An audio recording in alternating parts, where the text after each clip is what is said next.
राज्य में पुणी बदलवाक जाउछि पाणीपागर मिजाज। वायुमंडल में प्रचुर जलीय बाष्प जो आज अपराह कि संध्या सुधा राज्य में विभिन्न स्थान में घड़घड़ी सह प्रबल वर्षा होबार संभावना रही। केतेक जगार वर्षार परिमाण 40 ରୁ 50 किलोमीटर किंबा ताठारू अधिक हो पारे।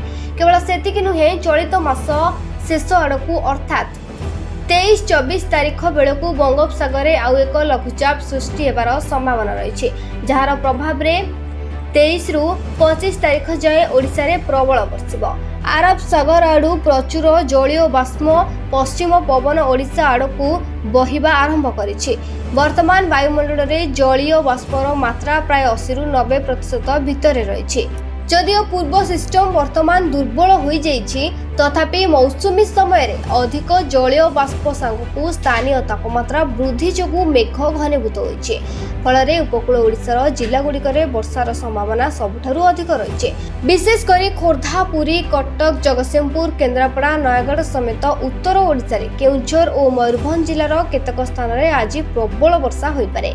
सेभଳି उपकूल रे वर्षा कमिबो एवं पश्चिम ओडिशा रे विभिन्न स्थान में वर्षार परिमाण सामान्य बढ़िबो।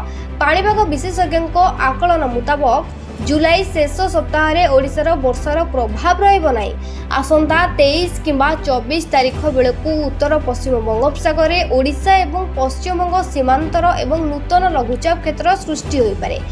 जदि आगामी 2 दिन में तापमात्रा बढ़े, तेबे एही लघुचाप आहुरी घनीभूत होबार आकलन करा जाउछि। कटक, जगतसिंहपुर, नयगढ़ भली उपकूल जिला समेत उत्तर ओडिशार मयूरभंज, केउंझर, जाजपुर, ढेंकानाल, भद्रक एवं बालेश्वर रे प्रबल वर्षा होबार संभावना रही। एही सबु जिला को येलो वार्निंग जारी करिछि पाणीपाग विभाग केन्द्र। Bureau report, Biraja news.